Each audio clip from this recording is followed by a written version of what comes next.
ആരെങ്കിലും കണ്ടിട്ടുണ്ടെങ്കിൽ അവനെ പിശാച് ലക്ഷ്യത്തിക്കും. എവിടെയെങ്കിലും വെച്ച് തകർത്ത് കളയാൻ പദ്ധതി ഒരുക്കും.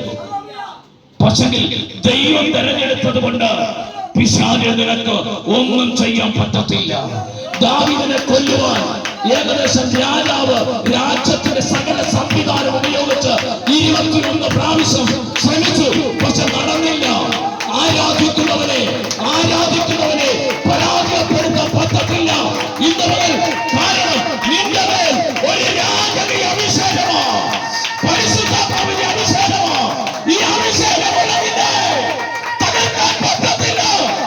അത് ഭവനത്തിനകത്തുനിന്ന് വരട്ടെ, പുറത്തുനിന്ന് വരട്ടെ, തൊടാൻ പറ്റത്തില്ല.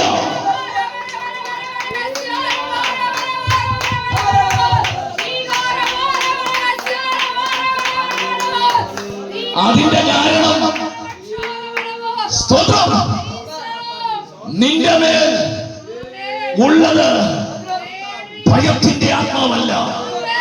റോമാലേഖനം പറയുന്നു 8 സ്തോത്രം 15 വാക്യമാണെന്ന് ഇവിടെ പ്രകാരം പറയുന്നു, പിന്നെയും ഭയപ്പെടുന്നതിന് ദാസ്യത്തിന്റെ ആത്മാവിനെ അല്ല നിന്റെ മേൽ പകർന്നിരിക്കുന്നത്, അപ്പാ പിതാവേ എന്ന് വിളിക്കുന്ന പുത്രത്വത്തിന്റെ ആത്മാവിനെ അത്രേ, യേശുവിന്റെ ആത്മാവിനെയാ നിന്റെ മേൽ പകർന്നിരിക്കുന്നത്. കരമടിച്ച് ആരാധിച്ചാണ് ഇന്ന് പകലിൽ ദൈവത്തിന്റെ പ്രവൃത്തി അവിടുന്ന് വെളിപ്പെടട്ടെ.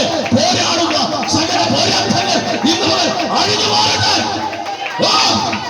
നിന്റെ മേൽ പകർന്നിരിക്കുന്നത് യേശുവിന്റെ ആത്മാവാ.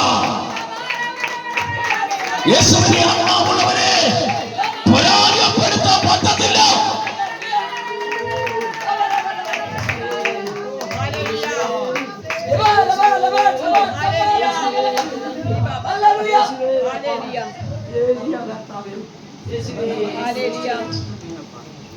പ്രാണനെതിരെ ജീവനെതിരെ പോരാടണേ. സ്തോത്രം. നന്ദിയോടെ ദൈവത്തെ സ്തുതിക്കുന്നു. സ്തോത്രം. കാരണം ഇവൻ ഇസ്രായേലിന്റെ രാജാവാകാൻ പോവുകയാണ്. ഇവനെ കൊന്നുകളഞ്ഞാൽ എനിക്ക് ഭയപ്പെടേണ്ട കാര്യമില്ല. ഹല്ലേലൂയ. സ്തോത്രം ചെയ്യുന്നു. അങ്ങനെയെങ്കിൽ ദേശത്തിന്റെ കാവൽക്കാരനായി നിന്നെ ഇവനെ നിർത്തിയിരിക്കുകയാണ്. ഹല്ലേലൂയ. സ്തോത്രം ചെയ്യുന്നു. യേശുവിനോട് പറയുന്നു, നിന്നെ ആ ദേശത്തിന്റെ കാവൽക്കാരനായി നിർത്തിയിരിക്കുക, നിന്നെ അവിടെ അയക്കത്തില്ല, പാർപ്പിക്കത്തില്ലെന്ന് പറഞ്ഞ് വെല്ലുവിളിച്ചുകൊണ്ട് ശത്രു ദേശത്തിന്റെ പോരാട്ടങ്ങൾ നിനക്കെതിരെ കടന്നു വരുമ്പോൾ നീ മൗനമായി ഇരിക്കരുത്. നീ അതിന്റെ മേൽ ജയമെടുക്കണം. ഇന്ന് പകൽ ആത്മാവ് വ്യക്തമായി വിളിച്ചു പറയുന്നു, നിന്നെ ഒരു കാവൽക്കാരനാക്കി നിർത്തിയിരിക്കുക. വിശ്വസിക്കാൻ കഴിയുമോ? വിശ്വസിക്കുന്നത് വ്യാപരിക്കുന്ന ഒരാളെ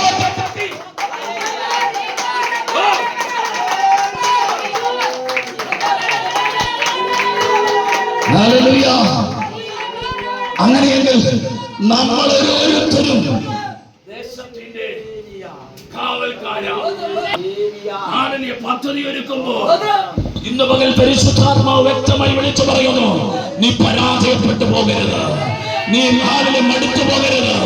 നിന്റെ പേരൊരു അഭിഷേകമുണ്ട്. അഭിഷേകത്തെ നിന്നിൽ നിന്നും ചോർത്തിക്കളഞ്ഞ് നിന്നെ തകർത്ത് കളയുവാൻ പദ്ധതി ഒരുക്കുമ്പോ ഇന്ന് പകൽ വിശ്വസിക്കലിൽ വ്യാപരിക്കുന്ന ഒരളവറ്റ ശക്തി ഇന്ന് പകൽ വെളിപ്പെടട്ടെ.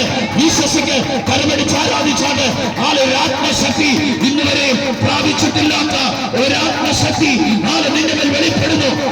നാളുകളായില്ലേ നിന്നോട് പോരാടാൻ തുടങ്ങിയിട്ട്, നാളുകളായില്ലേ നിന്നോട് യുദ്ധം ചെയ്യാൻ തുടങ്ങിയിട്ട്, നീ പരാജയപ്പെടരുത്. ഇതിനാൽ നീ ചിന്തിക്കണം, നിന്റെ മേൽ പകർന്നിരിക്കുന്നത് യേശുവിന്റെ ആത്മാവ്.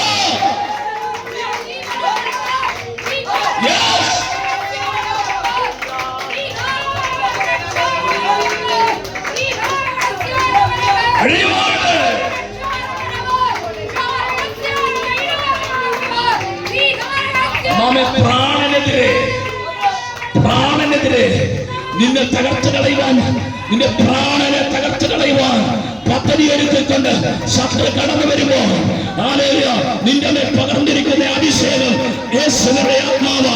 അതുകൊണ്ട് നിന്നെ തകർത്ത് കളയാൻ കടന്നു വരുന്ന ആത്മാവ് നിന്റെ മുമ്പിൽ പരാജയപ്പെട്ടു പോകും.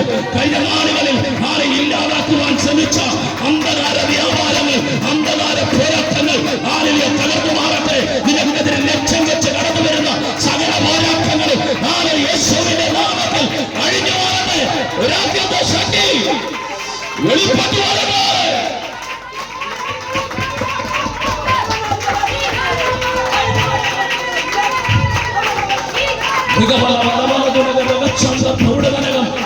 പരിശുദ്ധാത്മാവിന്റെ ശക്തി വെളിപ്പെടട്ടെ.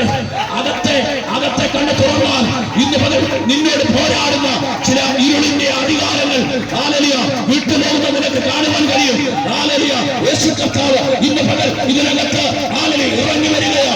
അവൻ ഇറങ്ങുമ്പോൾ, അവൻ എഴുന്നേൽക്കുമ്പോൾ ശത്രുക്കൾ ചേരും നിന്റെ കുടുംബത്തിനെതിരെ, നിന്റെ തലമുറയ്ക്കെതിരെ, നിനക്കെതിരെ പോരാടുന്ന, ഭവനത്തിനകത്ത് കണക്കുണ്ടാക്കുന്ന, ഭവനത്തിനകത്ത് ഇണർച്ച ഉണ്ടാക്കുന്ന സകല പോരാട്ടങ്ങൾ ഇന്ന് പകൽ അഴിഞ്ഞു മാറുകയോ. വിശ്വസിക്ക് അകത്തെ കണ്ണ് തുറക്ക്, അകത്തെ കണ്ണ് തുറക്ക്, ആത്മീയ കണ്ണ് തുറക്ക്. നിന്റെ നന്മയെ തടയുന്ന സകല പോരാട്ടങ്ങൾ ഇന്ന് പകൽ അഴിഞ്ഞു മാറുകയോ.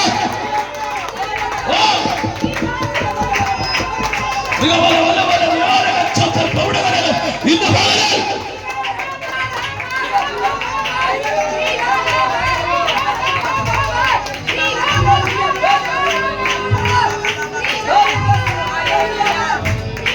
ദേശത്തോടിനെ ഓടിച്ചു കളയുവാൻ പദ്ധതി ഒരുക്കിക്കൊണ്ട് കടന്നു വരുമ്പോ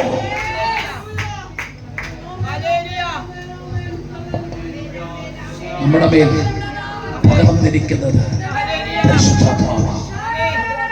പരിശുദ്ധാത്മാവിന്റെ ശക്തി നിന്റെ മേലുണ്ടെങ്കിൽ നീ പരാജയപ്പെട്ടു പോകത്തില്ല. നന്ദിയോടെ ദൈവത്തെ സ്തുതിക്കുന്നു. ഇന്ന് പകലിൽ ദൈവകരങ്ങളിൽ നമുക്ക് സമർപ്പിക്കാം.